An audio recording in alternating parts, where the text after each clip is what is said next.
ज्ञान मंत्रा home remedies में आप सभी लोगों का स्वागत है। आज मैं आप लोगों को बताऊंगा कि अहोई अष्टमी का व्रत कब रखा जाएगा, व्रत के नियम, महत्व और किस प्रकार पूजा विधि रहेगी। संतान की लंबी आयु और संतान प्राप्ति के लिए किया जाने वाला अहोई अष्टमी का व्रत अब की बार 28 अक्टूबर दिन गुरुवार को है। कार्तिक महीने की कृष्ण पक्ष की अष्टमी तिथि को अहोई अष्टमी व्रत रखा जाता है। ये व्रत करवा चौथ के चौथे दिन आता है। धार्मिक मान्यताओं के अनुसार इस व्रत में माता पार्वती और भगवान शिव की पूजा अर्चना करी जाती है। माताएं अपनी संतान की लंबी आयु की कामना के लिए ये व्रत करती हैं। अब हम आपको नियम, शुभ मुहूर्त, पूजा विधि और महत्व के बारे में बताएंगे। तो अहोई अष्टमी का महत्व की अगर हम आपको बात बताएं तो यह व्रत संतान की सुख समृद्धि के लिए किया जाता है। कहते हैं कि अहोई अष्टमी का व्रत कठिन व्रतों में से एक है। इस दिन महिलाएं निर्जला व्रत रखती हैं। मान्यता है कि अहोई माता की विधि विधान से पूजा करने से संतान को लंबी आयु प्राप्त होती है और संतान की सारी बाधाएं दूर भी होती हैं।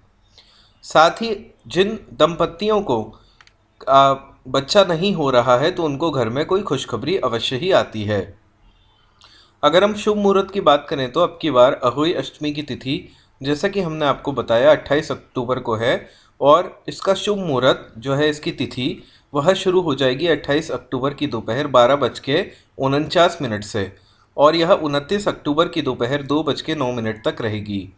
इसी दिन पूजा का शुभ मुहूर्त की बात करें तो यह शाम 28 अक्टूबर को 5:39 से लेकर शाम 6:56 तक का रहेगा। व्रत के नियमों की बात करें तो अहोई अष्टमी के दिन भगवान गणेश की पूजा अवश्य करें और सबसे पहले आप उन्हीं की पूजा करें। अहोई अष्टमी व्रत तारों को देखकर खोला जाता है। इसके बाद अहोई माता की पूजा की जाती है। इस दिन कथा सुनते समय हाथ में 7 अनाज लेना शुभ माना जाता है। पूजा के बाद यह अनाज किसी गाय को खिला देना चाहिए। अहोई अष्टमी की पूजा करते समय साथ में बच्चों को भी बैठना होता है। माता को भोग लगाने के बाद प्रसाद बच्चों को अवश्य ग्रहण कराएं। अहोई अष्टमी की पूजा विधि की बात करें तो दीवार पर अहोई माता की तस्वीर बनाई जाती है। फिर रोली, चावल और दूध से पूजन किया जाता है।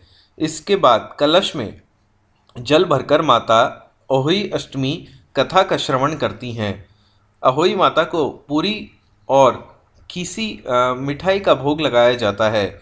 हलवा भी आप लगा सकते हैं। इसके बाद रात में तारों को अर्घ देकर संतान की लंबी उम्र और सुखदायी जीवन की कामना करने के बाद अन्न ग्रहण करती हैं माताएं।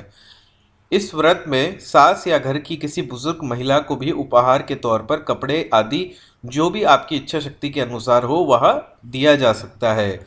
तो अभी के लिए बस इतना ही। अगर आप और अधिक जानकारी चाहते हैं तो हमारे चैनल ज्ञान मंत्रा होम रेमेडीज सब्सक्राइब कीजिए। धन्यवाद।